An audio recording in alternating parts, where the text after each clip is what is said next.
तो चलिए दोस्तों, हम कुछ महत्वपूर्ण क्वेश्चन देखते हैं जो आने वाली प्रतियोगी परीक्षाओं के लिए अति महत्वपूर्ण हैं। तो क्वेश्चन नंबर 1, निम्न में से कौन सा स्थल सिंधु घाटी सभ्यता का एक बंदरगाह नगर था? तो इसका उत्तर होगा लोथल, जो कि गुजरात में है, भोगवा नदी के किनारे।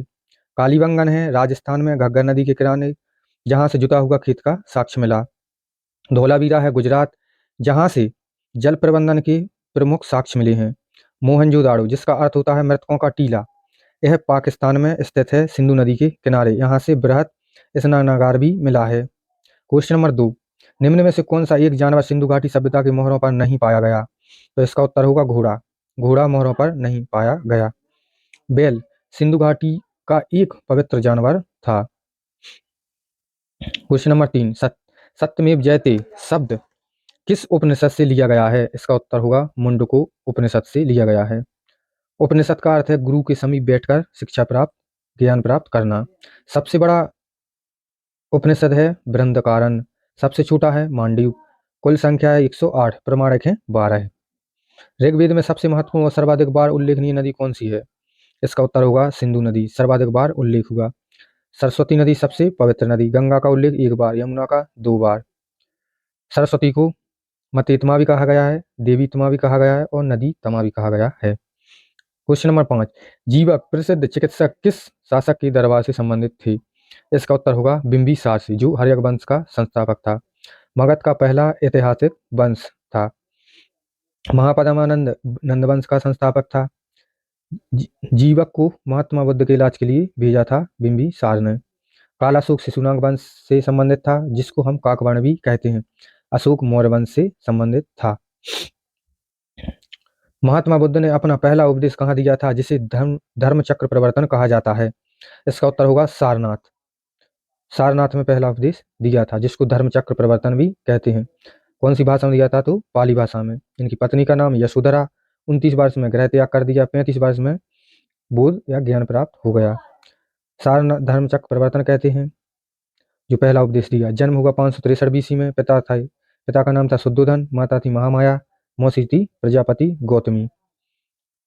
जैन धर्म के पहले तीर्थंकर कौन थे? तो इसका उत्तर होगा ऋषभदेव।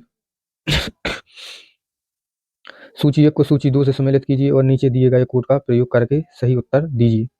बिंदुसार ये मौर्य वंश से संबंधित था। कालाशोक शिशुनाग वंश से। उदयन हर्यक वंश से। कनिष्क कुषाण वंश से। तो इनका सीधा सीधा हो जाएगा, पहले का ए, दूसरे का बी, तीसरे का सी, चौथे का डी। गुलामगिरी पुस्तक किसने लिखी थी? इसका उत्तर होगा महात्मा ज्योतिबा फुले ने। कुतुबुद्दीन ऐबक किस वंश का संस्थापक था? इसका उत्तर होगा गुलाम वंश, जिसको हम मामलुक वंश भी कहते हैं।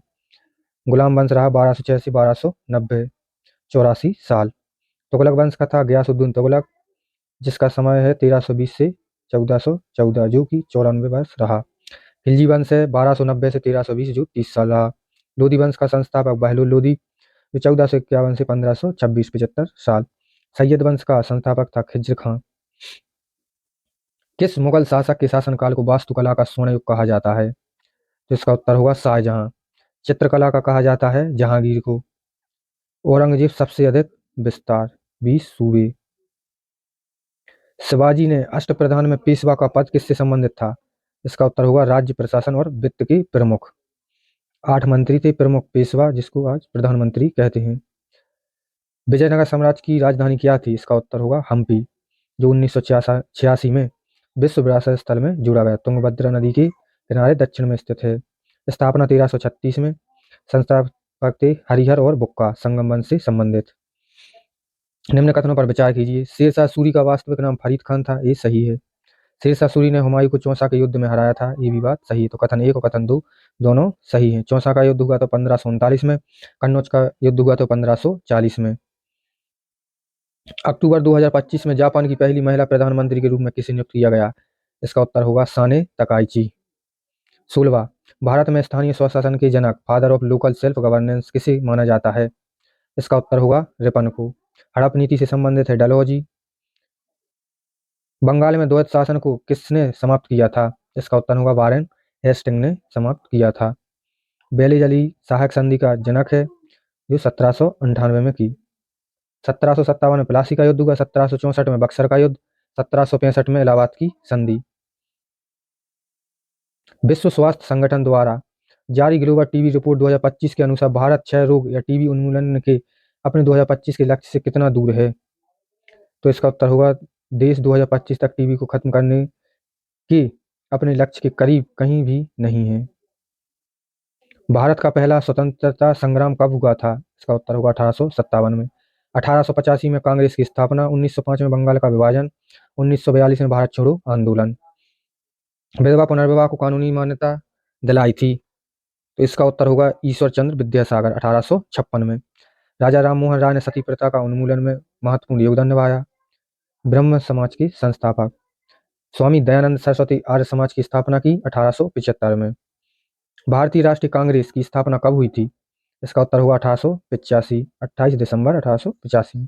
2272 प्रतिनिधि थे। अध्यक्ष थे WC बनर्जी पहले।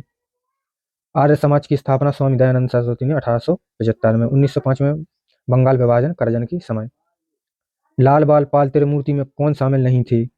इसका उत्तर होगा गोपाल कृष्ण गोखले नहीं थे। लाला लाजपत राय थे, बाल गंगाधर तिलक थे, बिपिन चंद्र पाल थे। यह ग्रमपंथी से संबंधित थे। सुभाष चंद्र बोस ने आजाद हिंद फौज की स्थापना किस वर्ष की थी? इसका उत्तर होगा 1942 में।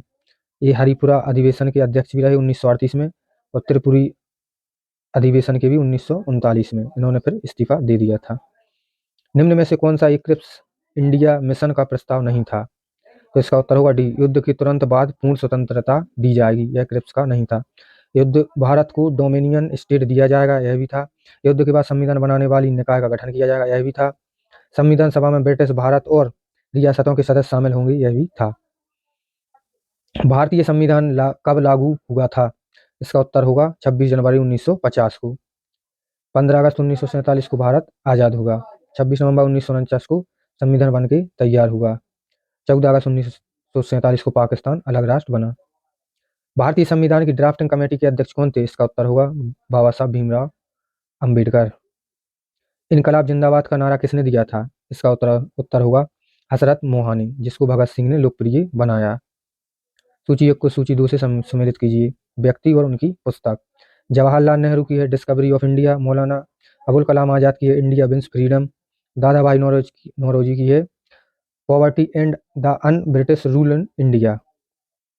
महात्मा गांधी ने दांडी यात्रा कब शुरू की थी? इसका उत्तर होगा 1930 साबरमती से। दांडी गुजरात के नवसारी जिले तक 240 मील की यात्रा, जिसको 385 किलोमीटर भी कहा जा सकता है। 1942 में भारत छोड़ो आंदोलन। भारत छोड़ो आंदोलन किस वर्ष शुरू हुआ? इसका उत्तर होगा 1940, नहीं 1942। 9 अगस्त 1942 को शुरू हुआ। 17 अक्टूबर 1940 को व्यक्तिगत सत्याग्रह हुआ, जिसको दिल्ली चलो आंदोलन भी कहते हैं। पानीपत की तीसरी लड़ाई कब हुई थी? इसका उत्तर होगा 1761। भारत में रेलवे का जनक किसे माना जाता है? इसका उत्तर होगा डलहौजी। तो चलिए दोस्तों, इसी के साथ हम अपनी क्लास का एंड करते हैं। अगर आपको वीडियो पसंद आए तो वीडियो को लाइक और चैनल को सब्सक्राइब जरूर करें। धन्यवाद। इस क्वेश्चन का उत्तर आप कमेंट बॉक्स में जरूर दें। धन्यवाद।